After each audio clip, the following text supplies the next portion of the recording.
September 21st, 2021, I was called into my commander's office and I was told, the mandate's here. I know you don't want to get the vaccine. You've expressed that to me. And you said you're going to apply for religious accommodation. So here's your option. You either apply for a religious accommodation or a medical exemption, or you get the vaccine. And that in of itself is fine. That's within the realm of the legal structure and the regulatory structure of the military, is affording the option to get an exemption for the vaccine if there's a mandate. And so I applied for a religious accommodation, but there was a catch. And that catch was, well, if you apply for religious accommodation, you're going to be grounded and you're no longer going to be able to train in the F-16.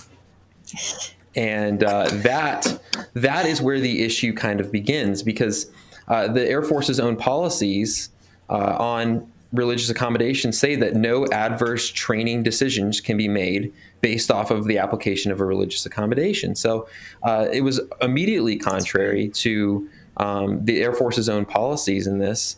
But nonetheless, I pushed through because, I have a firm religious belief, and it's rooted in the use of fetal cells for testing in the COVID vaccines.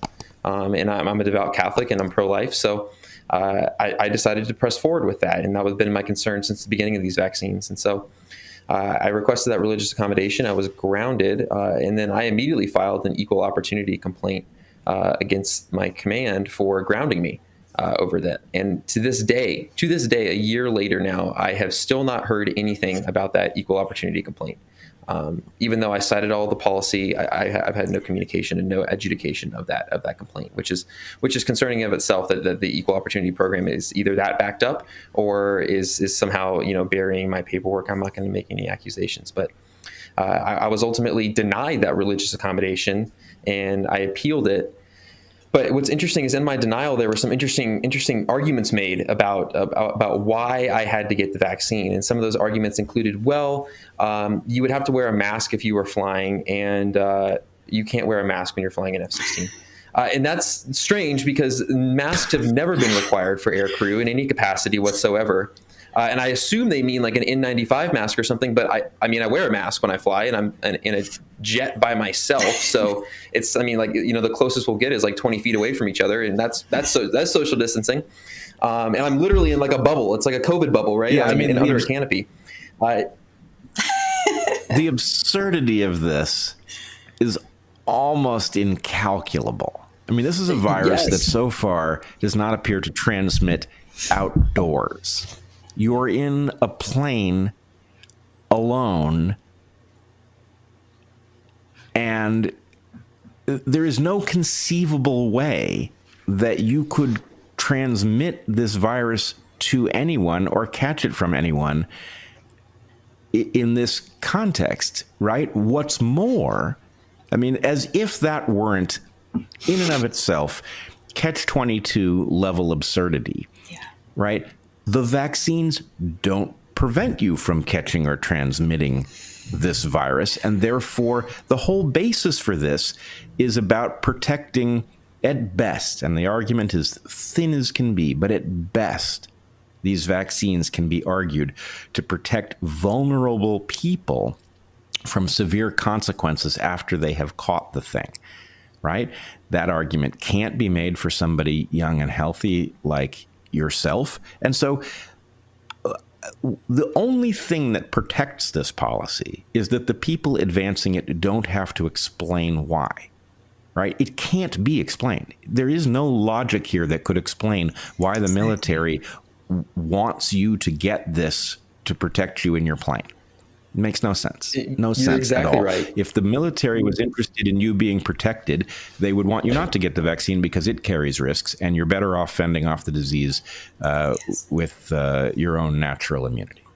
And speaking of which, Bret, the other part of this is that what's been going on that's lost, and it's a part of the lawsuit, is what you just said, is natural immunity. I grew up when it was pretty well established that, for example, I had chicken pox. I don't if you did when you were growing up as a kid. Yep. That meant that I was never going to get a chicken pox vaccine. Yep. Because it had been well established, as old as I am. I think we're probably about the same age. We're probably pretty close in age. But, it was pretty well established that it's contraindicated for you to get a vaccine or a shot, a prophylactic shot for a disease you've already had. And so if you had chickenpox, you weren't going to get the chickenpox vaccine. So we've got a huge swath of the military, given where we are now, 2.5 years in on a respiratory virus. Most people have had it and would, have some form of immunity to it. And the interesting thing is the DoD in 2013 acknowledged natural immunity. It's right in the DoD regulation on chemoprophylaxis, AR 40-562, right in there says you should be exempt. It's a preferential that you should be exempt if you've already had this. And it is amazing how quickly, when this came out, I mean, I went right to that because I had experience with it. So I was telling people, hey, put this in your request that you've got natural immunity, go get tested. If you're positive, you should be exempt. And all these medical exemptions, the natural immunity, the entire, that regulatory framework, the biology that underlies the entire basis for these things just went, out the window. And people who had prior anaphylaxis, I had clients who couldn't get their commands to acknowledge. They're like, well, you have to prove now that you'll have anaphylaxis to this vaccine. I'm like, that's an insane. That's just I can't believe anybody says that. And so, to your point, I know you think I've maybe been a little light on him, Bret, but I feel pretty strongly like the religious accommodation process isn't, when it's supposed to be you file the religious accommodation, nothing happens to you, as John pointed out. I tell people that when you take action to harm someone's career after they've filed for a religious accommodation, that's not a religious accommodation policy. That's a religious targeting policy. Yes. It's religious persecution. Right. And what you're doing, the other thing is, we don't know how many people who saw this. And I can tell you, I'm aware, and I've done a little work on, there's 42 Navy or 42 chaplains who are suing, military chaplains who are suing over this vaccine in the Eastern District of Virginia. The case is Alvarado, and they've been clear in their affidavits that from the beginning they were told that it was going to be DoD policy. They weren't going to grant any. So this has been, from the get-go, there were policies that were in effect where the DoD had made the decision that even all of its own regulations were going to be violated in order to let people know that we're going to hammer you regardless. We're not going to follow the policies. And we don't even know how many people didn't bother filing for religious accommodation or whatever because they were told there's no point, you're going to get kicked out, you're going to, I know John and Olivia know that for every one of them who's had the courage to stand up, there's probably another 10 who just were cowed, were broken because of what the DoD has done. Yeah, this is the tragedy of it, is how many people, had the objection and the concern and knuckled under because fighting, the DoD is too frightening a prospect.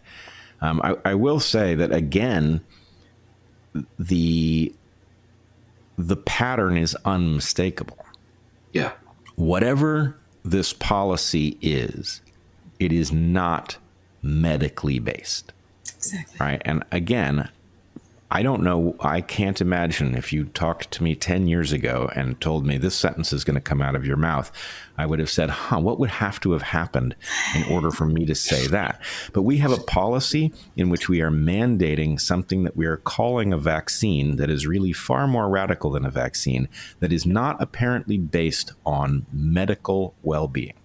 It's not that it misunderstands medical well-being. It's indifferent to medical well-being. Right. And the idea that policy, whatever it is, whatever its purpose, is so important that we are going to violate constitutional principles like your right to religious belief is absolutely shocking. And we should get into what, you mentioned, John, the issue of fetal cells, which, although you and I might see that issue differently in the particulars, I see it as a perfectly valid reason to object in the strongest terms. If you hold certain religious beliefs that are commonly held by many Americans, then that is an offense. It is an offense, and I could come up with analogies from other contexts. I think I will hold back from doing so. But nonetheless, the idea that if you believe that those fetal cells are effectively human beings, deceased human beings that were utilized in the production of these vaccines, then it seems to me that your right to object to them is absolute. And yet it falls on deaf ears. I mean, what is it like when somebody tells you that belief isn't sufficient to justify your refusing a vaccine that actually has no medical benefit to offer you anyway? It's I'm a Catholic, and I'm sure, as you know, and everyone knows, Catholics are criticized quite often, and that's fine. So honestly, being told that my beliefs are invalid or whatever is not anything new. And it's not really anything that totally phases me, because I'm totally set and rooted in my beliefs, and they give me a good life, and I'm blessed. So that is unfortunate, and it's frustrating at the very least to say that these accommodations are being denied because you're not valid. Where it's really truly frustrating for me is the fact that it's contrary to the Constitution and my oath to the Constitution, and it's contrary to the policies, and more importantly, I think that it's the perfect compromise. And that's really what confuses me the most, is the fact that if you were just simply to grant these religious accommodations, which are essentially lawfully required to be granted, all things considered, you can still have your vaccine mandate. You can still have your vaccine mandate if people are allergic to some of the ingredients in the vaccine. You give them an exemption. You can still have your vaccine mandate if you grant religious accommodations. You don't even have to overturn it. You can just grant these exemptions, and everyone's happy. And although there are deeper rooted issues with the legality of the mandate and everything else, at the very least, I think this would be a lot less of a problem if those were just granted, certainly from the perspective of national security. But nonetheless, I would say that it does feel like religious persecution to be ignored and to scream out into the void, if you will, about this. And what's more is that people just don't simply understand. They think I'm a crazy person, or they tell people that, well, there's no organized religion really that's popular and common in America that says that you can't take the vaccine, when that's actually really not that true. The Archbishop of the Military Diocese himself said that to deny a religious accommodation for those with sincerely held beliefs would be contrary to federal law and morally abhorrent. And that's the Archbishop of the Military Diocese, who is quite literally a Catholic figurehead in the military. And so we're to some degree, I wouldn't say being lied to, but being told things that aren't necessarily true when they say that, well, like your faith can't even, you don't have enough faith for that. And I know military members, especially the enlisted corps and the younger guys, who have been told by even chaplains that, well, your religious belief isn't valid. That's not part of Christianity. And that's just, that's not how Christianity works, for one, and also not how it works within the realm of the law. And to tell people that they can't have a religious accommodation when they request it is concerning and a little bit scary, if I can be totally honest. Well, I think it's actually terrifying. And cards on the table, I'm not a religious person. I don't consider myself an atheist, but I'm very close to it. I don't believe in an interventionist God. But I have to say, there's something about this disease, the apparent origin of it, which is unnatural, the result of, at best, scientific hubris, and the fact of this incredibly radical medical intervention, which is bound, Heather and I spotted at the beginning that this was such an unusual way to intervene in bodily physiology that the risks were just almost uncountable. The number of ways this could go wrong was very large from the beginning, even before we knew that it did go wrong. But the whole thing, to me, like, I struggle for a term that isn't, there is something unholy about this, right? Again, I'm not a religious person, but the idea that someone thinks that I might be, or you might be, required to accept this intervention, despite the fact that it doesn't actually work epidemiologically to prevent the spread of the thing, right? If it did, the question might be somewhat different, but it doesn't. And yet somebody would tell us that we are required to accept this, and that our sincerely held belief that it is the wrong thing to do is immaterial is shocking. It's shocking. And in this case, you have an objection.